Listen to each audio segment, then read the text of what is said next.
Gary, Indiana, the city that knows you're there. Gary looks abandoned in daylight. At night, it feels aware. People who've driven through Gary after midnight describe the same thing. Streetlights flicker only when your car passes.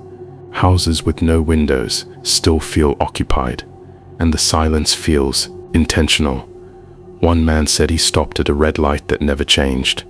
No cross traffic, no sound. After 5 minutes, his radio turned on by itself. A voice whispered, "Don't get out."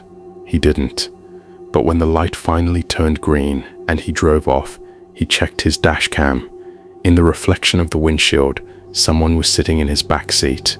Police reports from Gary include dozens of calls where officers arrived to find cars abandoned, doors open, engines cold, phones still recording, no bodies, no signs of struggle. Locals don't call Gary haunted, they call it hungry.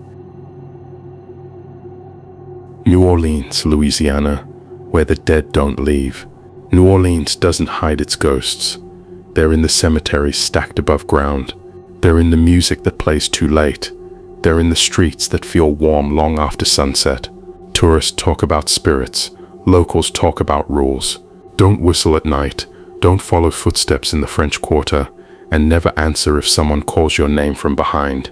A hotel worker once heard knocking from a sealed room, one that had been locked since Hurricane Katrina. Inside, the furniture was covered in dust, except for one spot on the bed, an indentation, as if someone had just stood up.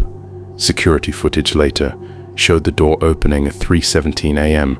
No one entered, no one left. The next morning, the worker found muddy footprints leading into the hallway. They stopped in front of him. Stoll, Kansas, the town even locals avoid.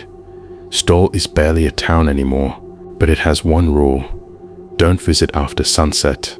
The cemetery on the edge of town is said to be a gateway, not a metaphorical one. People who stand there at night report hearing a second set of footsteps that don't match their own. Others claim the air feels thicker, heavier, like breathing underwater. In the 1970s,